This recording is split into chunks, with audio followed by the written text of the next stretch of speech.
Hello friends, स्वागत है आपनु मारा रसोडाना काठियावाड़ी स्वाद में। हूँ भावनाबेन राठोड।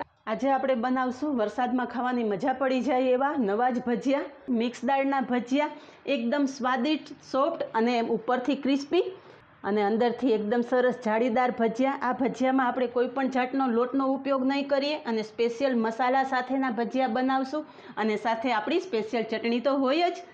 तो वीडियो पूरेपूरो जोजो અને વિડીયો પસંદ આવે તો વિડીયોને લાઇક, શેર અને સબસ્ક્રાઈબ કરી પાસે રહેલું બેલ પ્રેસ કરો જેથી આવનારા નવા વિડીયો સૌથી પહેલાં આપને મળે। તો ચાલો બનાવીએ નવા સ્વાદ સાથેના મિક્સ દાળના ભજીયા। ભજીયા બનાવવા માટે અહીં અમે 5 પ્રકારની દાળ લીધેલી છે, જેમાં ચણાની દાળ લીધી છે, મગની મોગર દાળ, અડદની દાળ, મગની ફોતરાવાળી દાળ, તુવેર દાળ અને ચોખા લીધેલા છે। બધું પ્રમાણ આપણે એક સરખું જ લેવાનું છે। તમારે જેટલી ક્વોન્ટિટીમાં ભજીયા બનાવવા હોય એ પ્રમાણે તમે ઘરમાં રહેલી એક વાટકી સેટ કરી લેવાની અને એના હિસાબે જ તમારે બધી દાળનો માપ લેવાનો છે। તો પહેલાં તો આપણે બધી દાળ અને ચોખા મિક્સ કરી દઈશું। તુવેર દાળ, મગની દાળ, અડદની દાળ, મગની મોગર દાળ, ચણાની દાળ અને ચોખા। તમારા ઘરમાં ખવાતા કોઈ પણ ચોખા આમાં ઉપયોગમાં લઈ શકો છો। બધું મિક્સ કરી દેશું।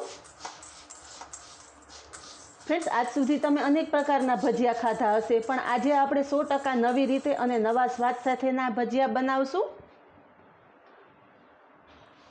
તો બધી દાળ મિક્સ કર્યા પછી સારી રીતે ચોળી અને ધોઈ લેશું।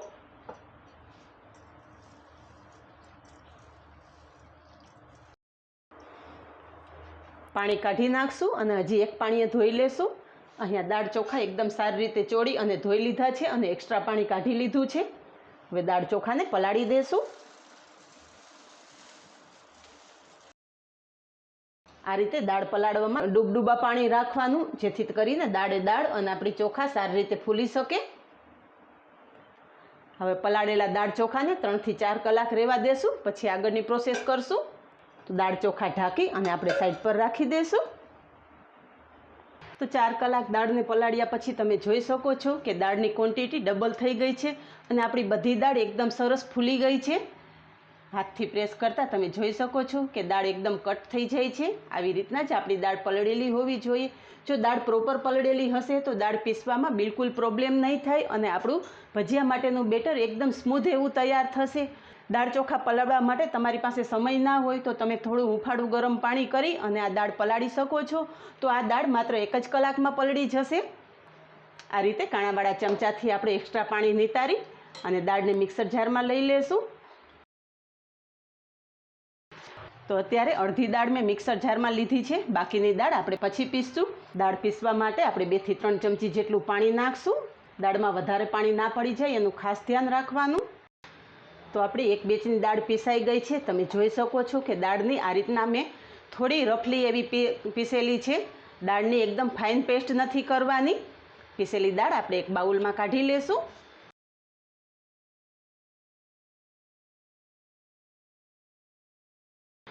બાકી રહેલી દાળ પણ એ જ રીતે પીસી લેશું। તો બીજી બેચની દાળ આપણે હજી અધકચરી પીસેલી છે। હવે દાળ સાથે જ એક બાફેલું બટેટું લીધેલું છે, જે રફલી ટુકડા કરી અને આપણે મિક્સર જારમાં લઈ લેશું।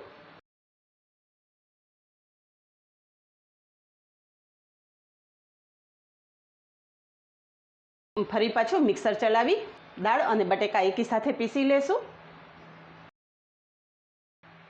અહીંયા તમે જોઈ શકો છો કે બટેટા આપણા દાળ સાથે એકદમ સરસ મિક્સ થઈ અને પીસાઈ ગયા છે। આ રીતના એક બટેટું બાફેલું નાખવાથી ભજીયાના બેટરમાં એકદમ સરસ બાઇન્ડિંગ આવશે અને ભજીયા અંદરથી એકદમ સોફ્ટ બનશે। તો તમે જોઈ શકો છો કે આ રીતના રફલી પેસ્ટ તૈયાર કરેલી છે। આગળ પીસેલા બેટર સાથે આ બેટર મિક્સ કરી દેશું। આ ભજીયા વિટામિન, ફાઇબર, પ્રોટીનથી ભરપૂર બનશે, કારણ કે આપણે આ ભજીયામાં આપણે બધી દાળનો ઉપયોગ કરેલો છે। તો મિક્સ દાળના ભજીયા એક વખત તો ચોક્કસ બનાવજો, ખૂબ જ સ્વાદિષ્ટ એવા ભજીયા તૈયાર થાય છે। તો આપણે મિક્સ દાળના ભજીયામાં નાખવા માટે થઈને એક સ્પેશિયલ મસાલો તૈયાર કરી લઈએ। તો મસાલા માટે 1 ચમચી લીલી વરિયાળી લીધેલી છે, 1 ચમચી સૂકા ધાણા લીધા છે, 10 થી 12 કાળા મરીના દાણા, 1 ટુકડો તજનો અને 5 લવિંગ લેશું। આ સ્પેશિયલ મસાલા સાથે એક વખત આ મિક્સ દાળના ભજીયા બનાવજો, એકદમ સરસ સ્વાદિષ્ટ એવા ભજીયા તૈયાર થશે। ધીમા ગેસની ફ્લેમ ઉપર આ બધું શેકી લેશું। તો માત્ર એકાદ મિનિટમાં જ આપણો આ મસાલો શેકાઈને તૈયાર થઈ જશે। તો થોડી વારમાં જ તમે જોઈ શકો છો કે આપણી ધાણા અને વરિયાળીનો કલર ચેન્જ થવા લાગ્યો છે અને એકદમ સરસ સુગંધ આવવા માંડી છે। ગેસની ફ્લેમ બંધ કરી દેશું અને શેકેલો મસાલો થોડો ઠંડો થવા દેશું। તો આપણો શેકેલો મસાલો ઠંડો થઈ ગયો છે। આ મસાલો આપણે ખાણી દસ્તામાં જ ખાંડવાનો છે। મસાલો જો તમે મિક્સરમાં પીસશો તો મસાલાનો પાવડર થઈ જશે, જેથી આપણો મિક્સ ભજીયાનો પ્રોપર સ્વાદ નહીં આવે। અને શેકેલા મસાલાને આપણે અધકચરો જ ખાંડવાનો છે। હવે આપણું બેટર તૈયાર છે અને સાથે આપણો મસાલો પણ તૈયાર છે। તો આપણે બેટરમાં બધા ચટપટા મસાલા તૈયાર કરી લેશું। પહેલાં તો આપણે આ ખાંડીને રાખેલો મસાલો નાખશું। 1 ચમચી જેટલી આદુ અને લસણની પેસ્ટ કરેલી છે, જેમાં મેં 8 થી 10 કળી લસણની લીધેલી અને 1 ટુકડો આદુનો લીધેલો, જે આપણે અધકચરું ખાંડીને લેવાનું છે। 2 લીલા મરચાં બારીક સમારી લીધા છે, લીલા મરચાં નાખી દઈશું। 2 મીડિયમ સાઇઝની ડુંગળી સમારીને લીધી છે, ડુંગળી નાખી દઈશું। તમે જો લસણ ડુંગળી ના ખાતા હોય તો સ્કીપ કરી શકો છો। અને થોડા વધારે પ્રમાણમાં લીલા ધાણા નાખશું। બાકીના મસાલા કરી લેશું। 1 ચમચી લાલ મરચું પાવડર તમારા સ્વાદ મુજબ વધારે કે ઓછું કરી શકો છો। અડધી ચમચી હળદર, 1 ચમચી ધાણા જીરું પાવડર, અડધી ચમચી ચાટ મસાલો ન હોય તો ચાટ મસાલાની જગ્યાએ તમે લીંબુનો રસ કે પછી આમચૂર પાવડર નાખી શકો છો। અને સ્વાદ પ્રમાણે મીઠું નાખશું। બધો જ મસાલો ચમચાથી એક વખત મિક્સ કરી લેશું। આજ સુધી તમે અનેક પ્રકારના ભજીયા બનાવ્યા હશે અને દરેક ભજીયામાં કાંઈ ને કાંઈ વેરિએશન કર્યું હશે, પણ એક વખત તમે આ મિક્સ દાળના ભજીયા બનાવી જુઓ। ખૂબ જ સ્વાદિષ્ટ એવા ભજીયા તૈયાર થાય છે અને વિટામિન, ફાઇબર, પ્રોટીન બધું જ આપણને આ ભજીયામાં મળશે। તો એક વખત ચોક્કસ બનાવજો અને મને કમેન્ટમાં જણાવજો કે તમે બનાવેલા ભજીયા તમારા ઘરમાં બધાને કેવા પસંદ આવ્યા। તો ચમચાની મદદથી આપણે બધું જ મિક્સ કરી લીધું છે।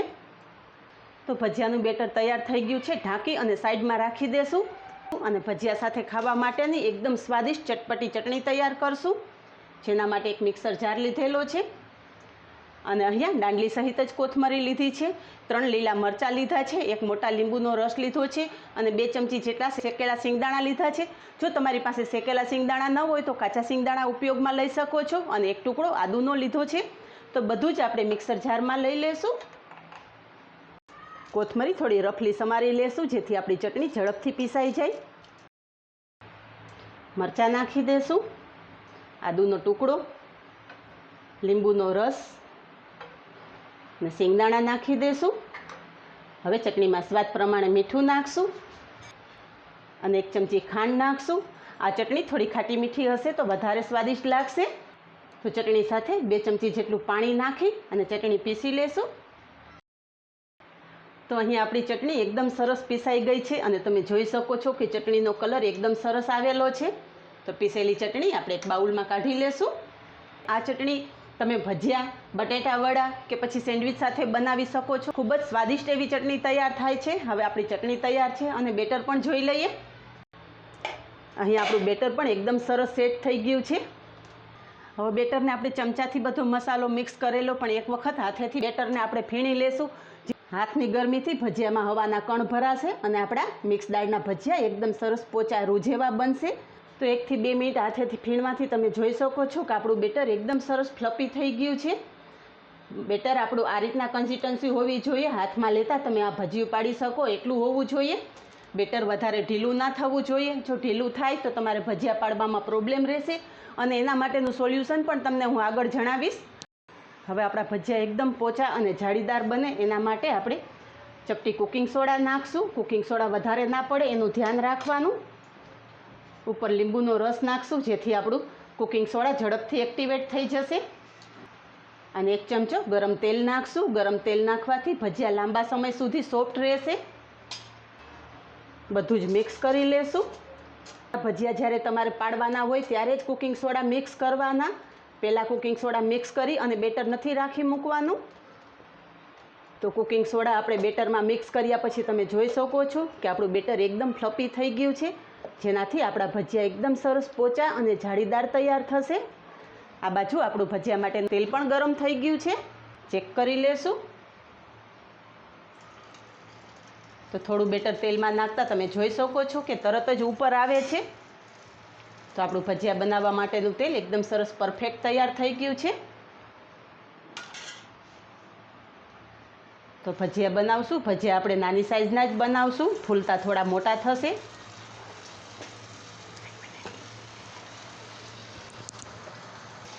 એક વખત તેલ સારી રીતે ગરમ થઈ જાય પછી ગેસની ફ્લેમ ધીમી કરી નાખવાની, જેથી ભજીયા બનાવતા ટાઈમે હાથમાં વરાળ ના લાગે.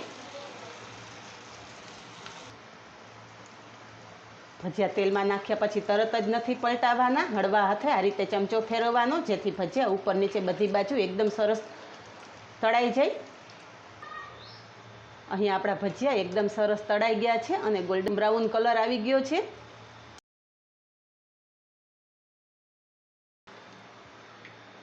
તો ભજીયા એક્સ્ટ્રા તેલ નિતારી અને કિચન પેપર ઉપર કાઢી લેશું.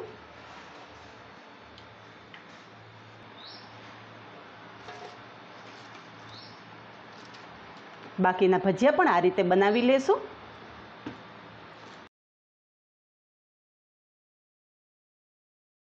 તૈયાર છે આપણા મિક્સ દાળના ભજીયા, જેને મેં તૈયાર કરેલી ગ્રીન ચટણી અને ઠંડા ઠંડા દહીં સાથે સર્વ કરેલા છે. તમે જોઈ શકો છો કે આપણા ભજીયા ઉપરથી ક્રિસ્પી અને અંદરથી એકદમ સરસ પોચા જાળીદાર થયેલા છે, અને સાથે આવી ગ્રીન ચટણી મળી જાય તો મજા જ પડી જાય. તો ફ્રેન્ડ્સ, તમને મેં આગળ જણાવેલું કે જો તમારું બેટર ઢીલું થઈ ગયું હોય તો શું કરવાનું. જો તમારું બેટર ઢીલું થઈ જાય તો તમે 2 થી 3 ચમચી જેટલો રવો નાખી દેજો. રવો નાખવાથી બેટરમાં રહેલું એક્સ્ટ્રા પાણી શોષાઈ જશે અને તમારું બેટર પરફેક્ટ કન્સિસ્ટન્સીમાં આવી જશે. તો આવી નાની નાની ટિપ્સ આપણા વિડીયોમાં તમને મળતી જ રહેશે. તો ફ્રેન્ડ્સ, વિડીયો બધા પૂરેપૂરા જોજો, અને જો તમને વિડીયો પસંદ આવે તો તમારા ફ્રેન્ડ સર્કલમાં શેર કરવાનું ના ભૂલતા. તો આવી જ રેસીપી સાથે મળીએ નેક્સ્ટ વિડીયોમાં. ત્યાં સુધી બાય. Thank you.